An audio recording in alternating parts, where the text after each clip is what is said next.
Imagine being falsely accused of child cruelty against your 6-week-old baby. Imagine the baby being taken into care and eventually adopted by another couple. Then 3 years later, a court clears you of all abuse charges, but as the adoption has already taken place, you can't get your baby back. This is the real-life nightmare for one Surrey couple. It's been in the papers, Nadia. It's been on the news over the past few days.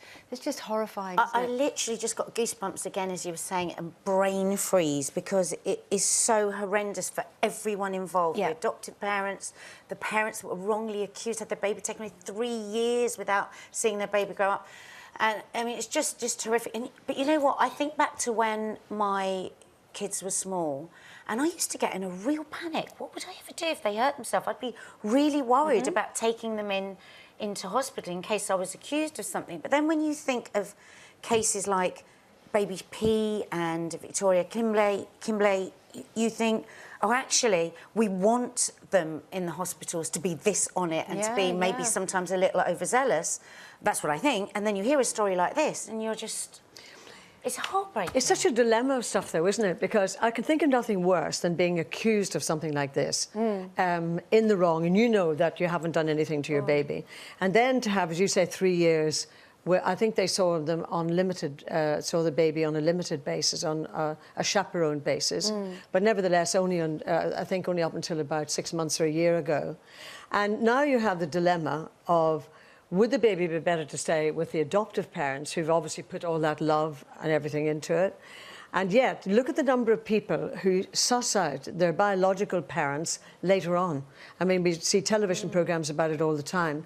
So I'm really caught in the middle of this, but I do have one question. I do wonder why they had the court case, first of all, and then they're making the decision as to who's going to look after the baby. I don't get that. Well, I don't understand why the baby was allowed to be adopted before the court ruling was finalised. That was the wrong way round. Yeah. They finalised the adoption before they knew the outcome of the criminal court case. But I mean, it is an unholy mess. But I have a certain... I always like to say I have a certain sympathy for social services, because you know, they're doing this stuff day in, day out, and it's a judgment call a lot of the time, and I wouldn't want to do that job for all the tea in China, some of the things that they have to see. And they do get, you know, criticised heavily over things like Baby P and Victoria Kimbley.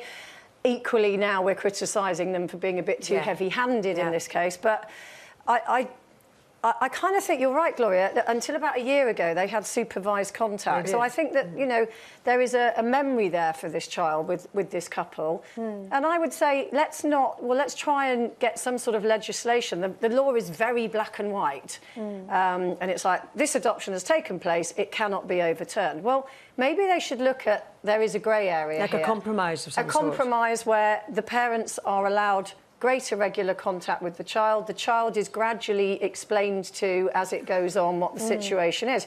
Because imagine getting to the age of 18 and you're suddenly told, well, these are your natural parents and they fought very hard to see you and they were wrongly accused and we didn't... And it's like, what? And you didn't tell me and you didn't let me see them when they were wrongly accused. I think, you know, it's very short-sighted what one wonders why it's taken 3 years to prove that, though. That's what I don't understand. Well, it hasn't been explained anywhere. You know what court cases are like, the evidence but the medical... But you would think the medical evidence would have emerged earlier. I mean, if these biological parents were stopped a year ago actually seeing the child, one would have thought that by then, 2 years in, that the results of the medical test would have been there. So it's a very strange case, and I think everybody would have an opinion as to which way it might go. Well, this is what always happens when I talk to you lot. I think I've got an opinion, and then I listen to it. That's a really good opinion. But I feel, you know, when you're talking... I mean, my heart breaks for the adoptive parents and for the natural parents. And if it was my child, I'd be breaking down walls to get that baby back. And they haven't had any more children because they were told if they have more children while this is ongoing, they could be taken away from you as well. So hard. But I just feel, you know, this baby has been there for 3 years now.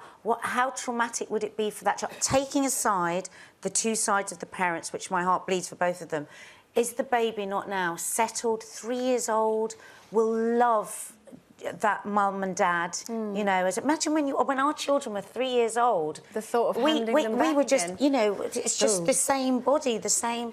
And imagine taking that baby now away from those parents. I just feel the baby should be. As the judge left said, there. actually, that the couple who had the baby, that they've been saved now a jail sentence or a conviction, but they've been they're subjected now sentence of to a another life kind. sentence, Yeah. possibly.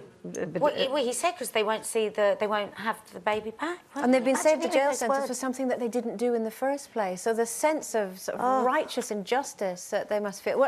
One of the things that heartened me reading the article is that the couple themselves have managed to stay strong, because with a case like this, putting this one in particular to one side, if you heard from a medical professional that there was a question over whether your child had been abused or cruelly treated, now you know you haven't done it, would you look at your partner and think, well, I know I didn't, did you? And would the husband look at the wife and say, well, I know I didn't, did you? The fact that a couple can stay together and fully know that each other was innocent and support each other through it, that gives me heart and strength.